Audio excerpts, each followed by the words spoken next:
Actuellement, à Tou Bishvat, on multiplie les brachot sur toutes sortes de fruits.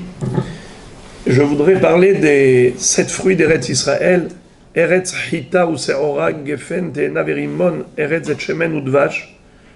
Donc le blé, l'orge, le raisin, la figue, la grenade, l'olive et la date, qui sont les 7 fruits énumérés par la Torah elle-même pour faire l'éloge d'Eretz Israël.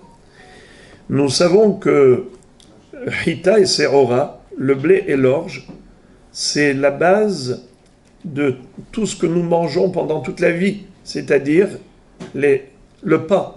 Il est fait à base de blé. Les céréales ont une importance extraordinaire dans la vie humaine. C'est le pain qui est, on va dire, le support de tous les repas. Tout ce qui vient dans le repas, ça accompagne le pain. D'ailleurs, on fait un motzi lechem min haaretz et on n'a plus besoin de faire de bracha sur tous les plats. Également, cette importance des céréales, c'est lorsqu'il y a un mélange entre différents ingrédients.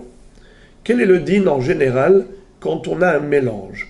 Quelle est la bracha de cet aliment qui est constitué de différents légumes, de différents fruits? Quelle est la règle? La règle est que on va d'après la majorité. La majorité est considérée le ikar. On fait la bracha sur le ikar et on est poter le tafel. On fait la bracha sur l'essentiel, le principal, et on acquitte tout ce qui est annexé, tout ce qui est mélangé. Donc le rov, la majorité, c'est lui le ikar. Mais il y a une exception. Parfois, c'est la minorité qui est considérée comme ikar.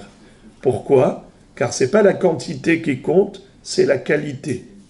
Les céréales, quand elles sont mélangées à d'autres aliments, même si les céréales sont minoritaires, ce sont elles qui donnent le statut de la bracha. Quelle bracha va-t-on réciter lorsqu'on a de la farine qui est mélangée à toutes sortes de plats? Eh bien, c'est boré miné mezonot. Un mélange de céréales, c'est boré miné mezonot, même si c'est minoritaire. Pour reprendre la formule de la Gemara, Kol sheyesh bo mehameshet miné dagan, mevarichim alav boré miné mezonot. Tout ce qu'il y a à l'intérieur, l'une des 5 céréales, alors on fait la bracha de mezonot. Rappelons les 5 céréales, c'est le blé, l'orge, l'épeautre, le seigle et l'avoine. Ce qui fait Hameshet Miné Dagan. Alors maintenant, dans quel cas, même si on a du Miné Dagan dedans, ce ne sera pas Boré Miné Mezonot. Il y a une exception. Quelle est l'exception? C'est lorsque la farine qu'on a mise à l'intérieur de ce mélange n'était pas pour donner du goût pour manger, c'était juste pour donner un aspect. Par exemple, les boulettes de viande. Quand vous mettez dans le hachoir la viande, si vous faites des boulettes avec, eh bien ça va s'effriter pendant la cuisson. Qu'est-ce qu'on fait pour que ce soit onctueux et compact? Alors on mélange toutes sortes d'ingrédients.